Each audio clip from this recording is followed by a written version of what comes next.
This is another episode of Tru Self, and I am here with Friday, King Friday, baby. So this is part 2 of dating failures. Yeah. And I told you I was going to come back with part 2 because, but I needed a male's perspective to hear his stories and to hear his lessons. So, just start out like why did you start dating? I jumped back into dating. I was out of a relationship. I was in a relationship for 3 years out in Atlanta. Moved back, and for the first year and a half, I gave myself just time to just relax and chill and enjoy my space and my spot. And then I was like, you know what? I would love to have somebody here and spend some time with somebody. And I had never really seen what the dating scene was like since that. So I was like, well, this is going to be really interesting. I wanted to see what I just on a personal level had to offer, and I wanted to see what it was like. That's a really good line. Well, I mean, it's you don't know what you have to offer until you talk to somebody else, and they go, you don't have this, you don't have this, you don't have this, and then you go, oh, I don't got nothing to offer. Okay. But I knew that I didn't have nothing to offer. Okay. But I just wanted to see, if the things that I felt I had to offer were even valuable to the general consensus of a lot of women that I met. Yeah. On a personal level, I feel like it was, but there were certain material things that I would, people would be like, oh, well, you have a spot, yeah, I have my own spot. Like there was always the question, you got roommates? Like that was always a number, and I was like, nah, I live alone. Yeah. And it was just like, you got a car? And I was just like, all right. So the first couple of questions are, do you have your own place? Do you have your own car? And do you have a job? I have my own place. Obviously, that means I'm working. Because even whether it's illegal or legal, it's legal. I don't do illegal stuff. But whether it is, obviously, I live here and nobody else is paying the rent. So I live here. But then, of course, people ask the car question because they don't know. I typically said the same thing all the time, which I still say. That when I moved back, I'm not rich.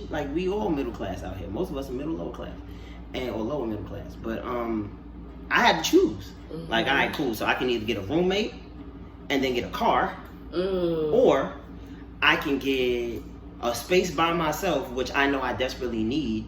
Well, I don't want to share. I want to be able to get out the shower and make breakfast in my drawers. I want to be able to do that without anybody else having input on it. Yeah. So I was like, you know what?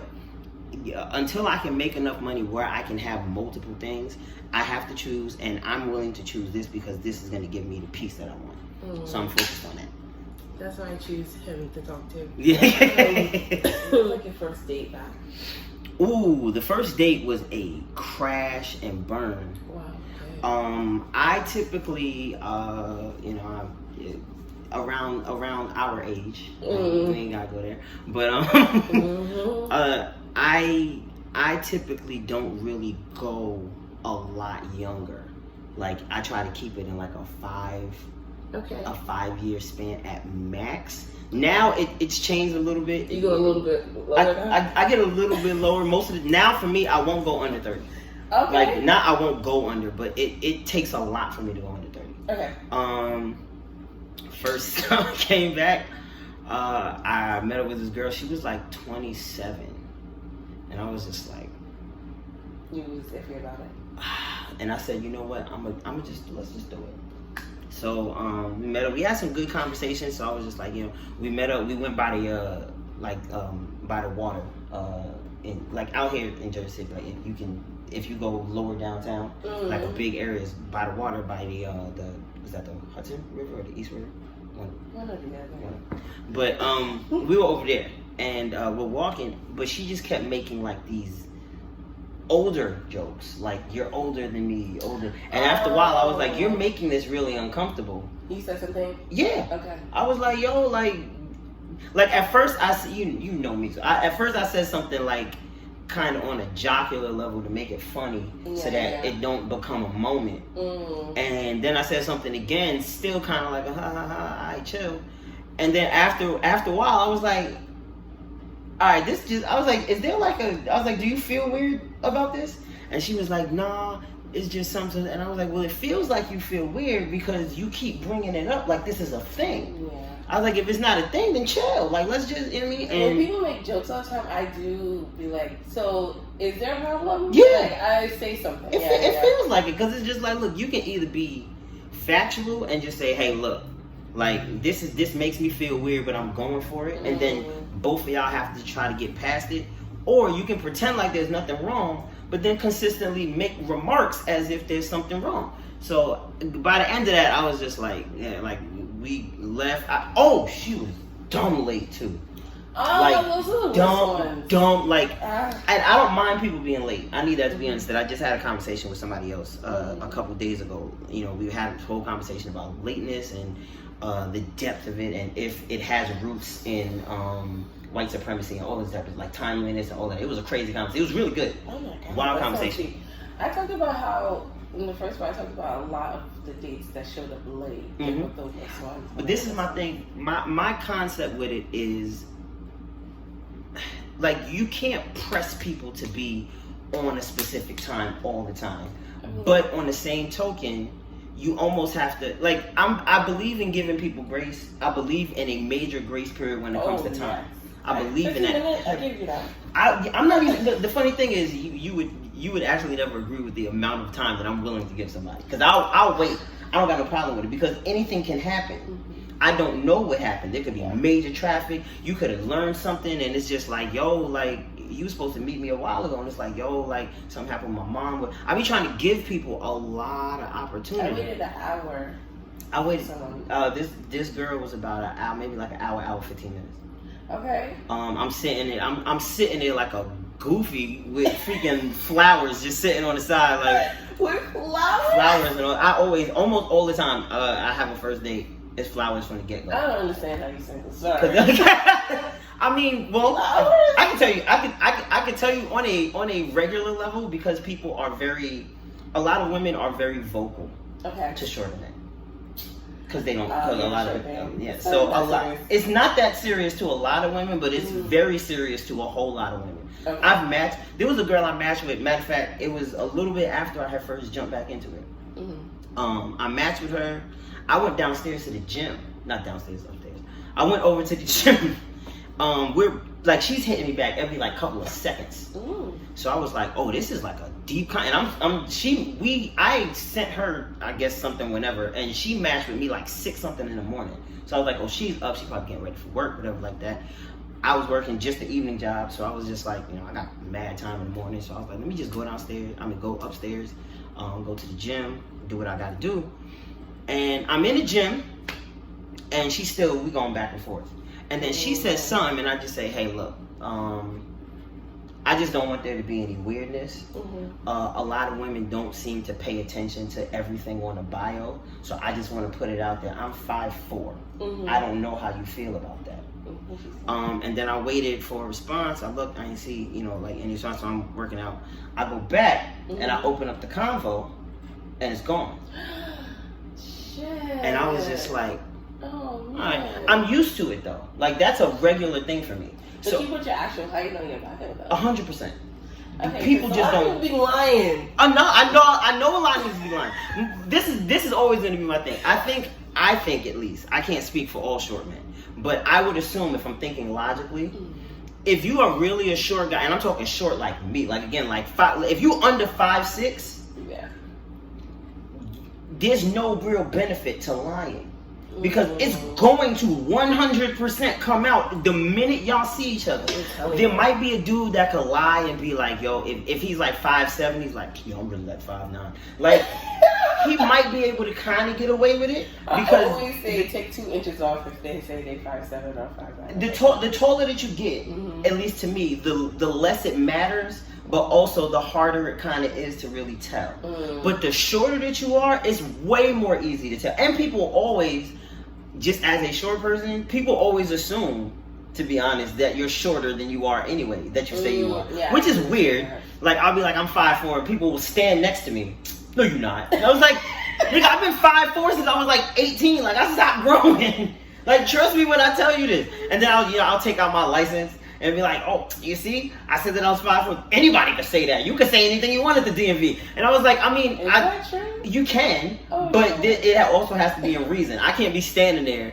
They take my picture, and I'm just like, yo, put 5'10" on my license. Niggas gonna look at me and be like, nah, fam, come on. Yeah. But if I'm like, yo, if I say I'm 5'4", and I'm like, yo, put 5'5" on my license, I think in the DMV they'll probably do that. And then I can sit back and use that and argue it. But it's such a useless point. Because what's eventually going to happen, and I think about this type of stuff all the time. Like, I'm super self-aware. I think about this stuff so much, sometimes it gives me anxiety. Okay. I feel like there's going to be one day, if I lied on my license, it's going to be one day somebody that's going to be 5'4" is going to be like, if you 5'5", why are we eye to eye? Why are we eye to eye? Why are we head to head? Why are we the exact same size? I know I'm 5'4", you saying you 5'5", somebody's going to lie. Yeah. And then I'm gonna have to either keep the lie up and be like, nah, son, you just 5'5". And they're just like, no, I'm not. And y'all, try something. So that is just saying all of that to say that is a lot of the time. If I have a conversation with somebody, my personality is big. Yeah. My personality is very open. So people go, well, why are you single? Well, beauty standards. The world's beauty standards, and I get it. I'm never mad at anybody who has an issue with shorter men. That's personally a preference, but it's also, to a certain degree, in my opinion at least, indoctrination. Okay, the first date, she was late. Super late. Yeah, we veered off. I'm sorry. She was super late. Eventually, she got there. Her excuse was really trash. I don't even remember what it was, but it just didn't move me. But I passed it. I was like, it's whatever. Like, there's nothing we can do about it now because that time has already passed. And like we just walked and talked and we was killing. We was chilling for a little bit and kicking it, and then she started getting weird. And after that, I was just like, alright. By the time I got home, I had just texted her and was like, hey, like, I don't think this is gonna be it. You mad brave because I don't do that. A lot of people ghost. Ghost. I'm not. You know what I mean? I'm not big on ghosting because of the feelings that I feel when it happens to me. I know what it feels like, and I don't want other people to feel that. That joint is like heartbreaking, especially like when you don't care about the person, then it's just like, alright, whatever. But I've been ghosted a lot. Ghosting is a general thing, so I had to first remind myself I'm not being ghosted because I have a problem. I'm being ghosted because it's the general populace is just a cool thing to do when you don't want, when the vibe ain't matching. Yes. However, I obviously think it's a very trash way because it teaches us to lack in communication. It's very hard for us to work through tension. It's very hard for us to express ourselves and express displeasure with something healthily. If I go see you, I'm sorry. But I also understand it, specifically when it comes to women also, because sometimes that's your last resort. Like, niggas really don't be leaving people alone. I started having more adult conversations with men, and the last time I recorded, I had to have another conversation with someone because they were like, oh, they're not looking for something serious, they just want to talk. And I'm like, what is your definition of talking? Yeah, that's a big deal. I had to get specific because when he said, oh, I'm just looking for someone to talk to, and I said, yeah, I can talk. I'm fine with that. But then he started asking me to come to Jersey and come see him. I was like, what are you talking about? Hey, that's not talking, that's seeing. Jersey as a friend, yeah. And then he was like, as a friend, LOL. And I'm just like, okay, so what's your definition? And he's like, oh, intimacy, physicality. I'm just like, get the fuck out of my face. Like, that's not talking. At this point, we're dating. He's making shit up. Yeah. He wants to go on dates. I was like, so you want to date me without dating me? And right. He was like, that's not exactly what that is. I have no problem with dating and going on dates. I want to throw my phone so fucking far. I'm just like, nigga, I mean, so this is an update from what happened the last time I recorded. That's what happened to me. I had that conversation recently. I'm not even like, but that's why I can't be mad at y'all. Like I it sucks when it happens to me. I told one of my homegirls the other day. I said, look, like we were talking about, I don't remember what we was talking about, but the conversation kind of got to a moment of Like, women just need to go somewhere and just be hanging around other women and leave these niggas alone because niggas trash. No. And I was just like, I'm with that, except that doesn't teach either one of us how to communicate with the other sex. It's true. I did learn a lot while dating, though. So I'm just like, cool, women are gonna go over here, completely leave men alone, be in whatever realm of peace or happiness that you're getting from it. These dudes are still gonna be stagnant in being able to communicate with women. So the minute that somebody wants to come over here and actually talk to one of these dudes, they're gonna be in the same place because they haven't been able to engage with each other. Yeah. I mean, like men and women haven't been able to engage with each other. But I said the other thing that people are missing with that is people speak from the experiences they had. Because me and her having a conversation, and I was just like, and I said, I was like, well, what about some? She was like, well, not guys like you. And I was like, yeah, but that's the thing. If you hurting all guys, you hurting guys like me too. Yeah. I was like, so even the dudes that don't deserve it are now going to get 86 because it's just like, well, you know what I'm saying? We're going to throw everybody out. And I get it. I can't ever argue or disagree with why women want to do that type of stuff. It makes sense, especially black women.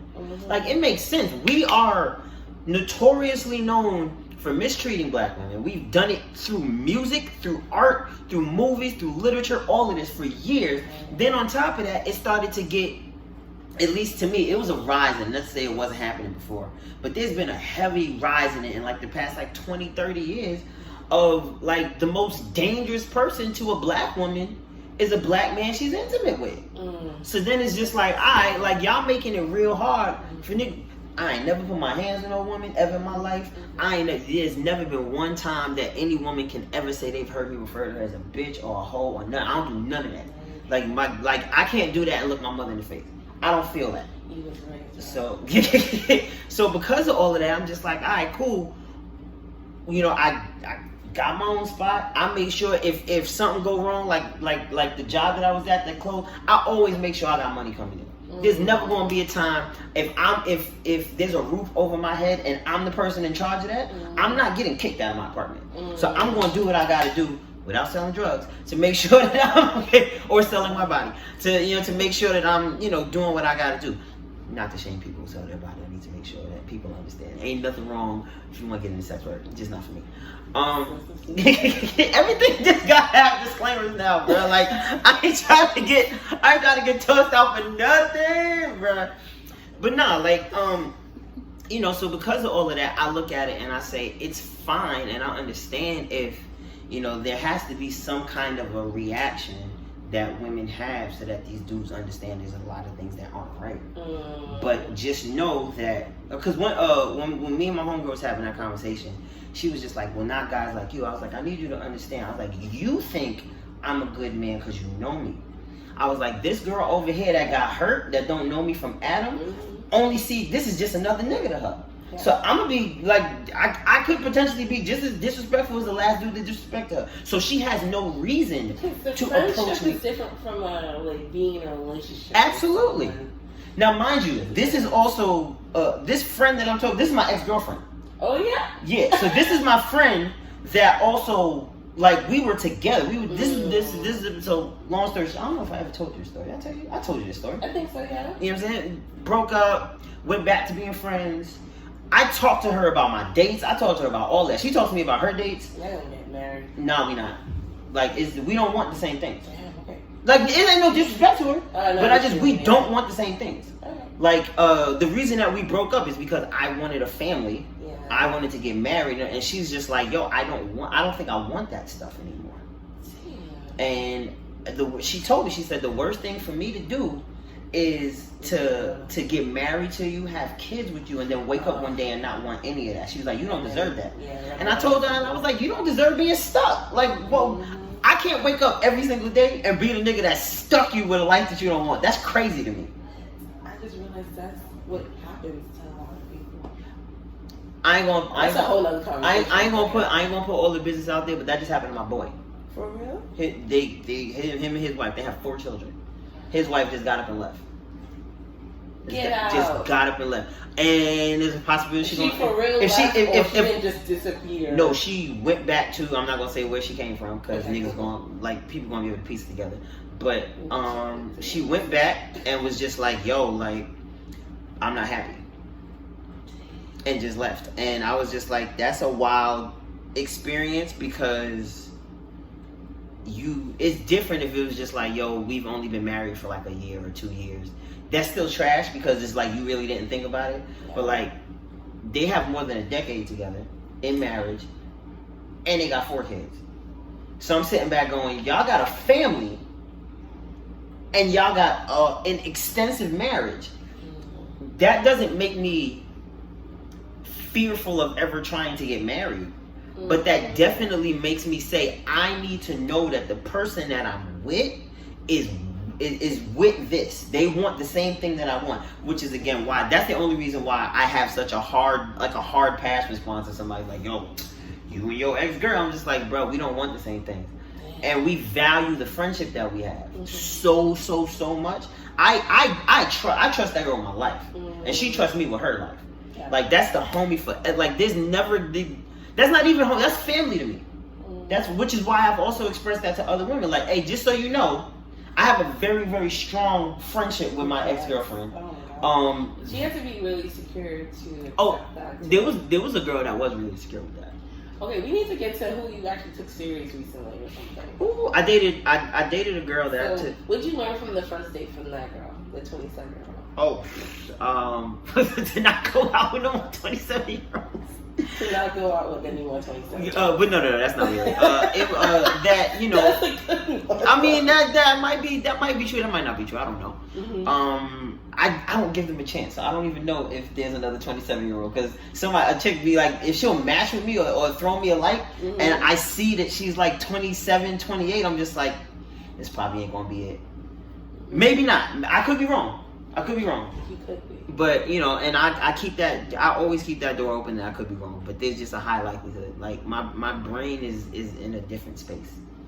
You know, so it's just like, unless you in that same mental space, we probably won't clash. Yeah.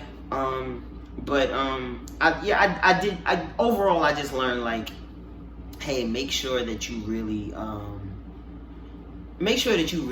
vet these people. And that was me getting into it. Like, yo, make sure you vet these, because we didn't have a ton of long conversation. Like, we had spoken for like a day, and then the next day she was just like, hey, here's a crazy idea, why don't we meet up? And I was just like, yo, I love spontaneous women. So when people are spontaneous like that, I'm just like, people don't realize it. Like, I'm with it all. Yeah. So it's like, yo, let's do it. It's not a problem. You know, but, you know, I think there still has to be a certain level of vetting, even in agreeing with that spontaneity. Because if not, you'll set yourself up. I don't think it was a horrible night that we had, but you'll just set yourself up by the end of the night to feel like, y'all wasted my time.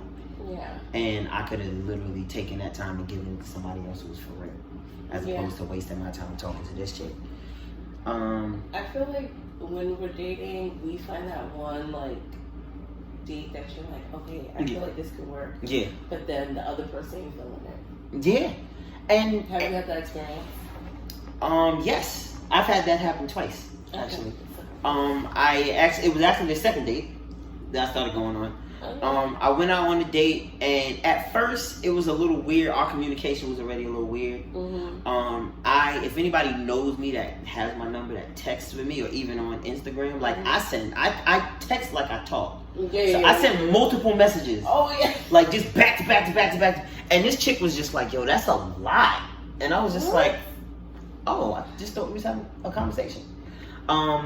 You know, so I was just like, all right, whatever. I was like, well, if you prefer, I was like, I can like send you like voice messages, whatever. She's like, yeah, let's do that. So I sent her a voice message.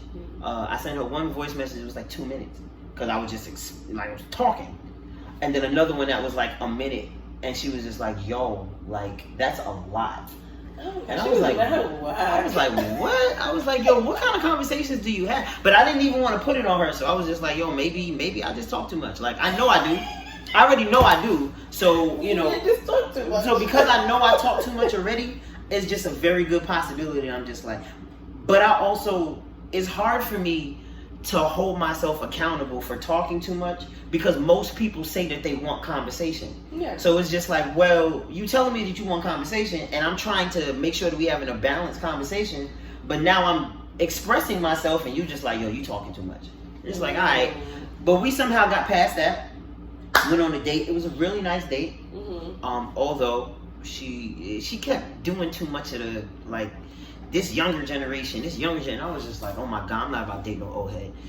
Like they talk like that. As an old head, I'm not dating no old head. Like that junk is corny to me. Like I can't do it. Like I got so much love for Gen Z and all of these younger people that's doing super dope stuff in the world. Like I ain't got time to be sitting here bashing these niggas. Like we used to be these niggas and hated when people was bashing us. So why we gonna do it to them?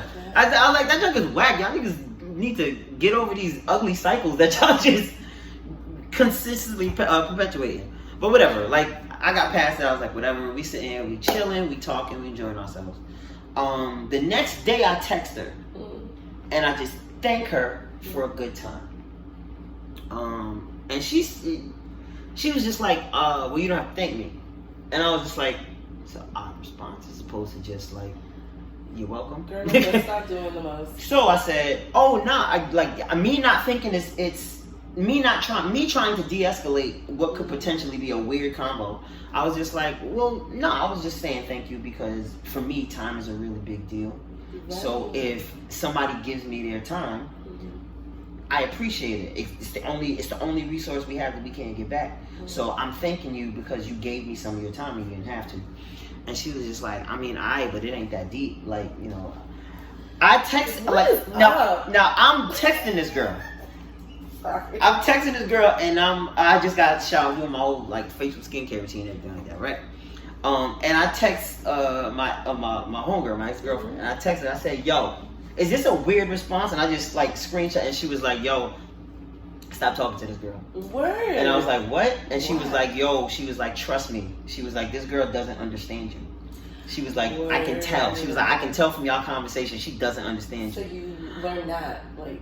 Well, we had, like, I guess in the middle of that conversation that me and the other girl were having, I sent her another message and she was just like, hey, like, again, it kind of went back to like the you texting me too much thing. And she was just like, I don't think our communication levels are on the same. And I was like, I agree. I was feeling the same way. Yeah. And we just kind of left it alone. Yeah. Now, everything was cool. We just kind of left it alone. What I didn't know was that on Instagram I was gonna get blocked. And I was just like, I was like, is that what niggas is doing these days? I was like, just because we didn't work out. Never that serious. I was like, you can unfollow me and we can unfollow. I was like, that's fine. I was like, blocking me? I was like, there's no beef. Like, we didn't. I was like, that was a weird. But I also have recently learned, like, that's just from conversations. Like, that's a thing that people do.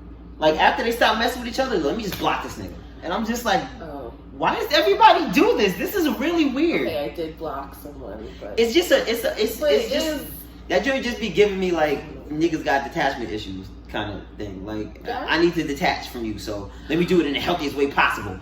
I'm gonna block you. And it's that situation wasn't even that serious for her to block you. No, it wasn't. So but I've also heard conversations about situations that aren't super serious, and people be like, I just blocked them. Guys and girls, and I was just like, yo, y'all are weird.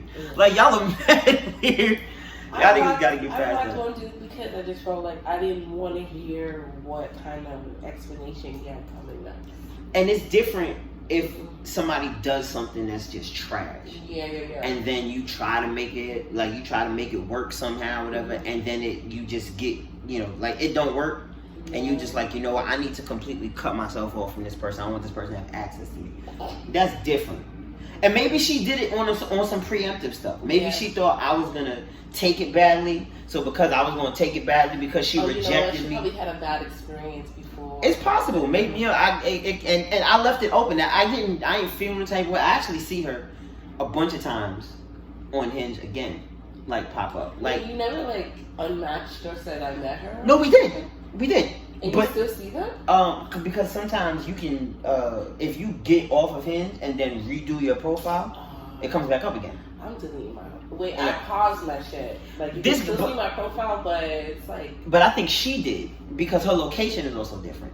I think she cut it. She cut it off. Mm-hmm. Oddly enough, this is the kicker. She cut it off. She was living in Harlem. Because I remember because I paid for her lift to go back to home. Yo. And she What? I always after every first date, yo, I'm paying for your lift home.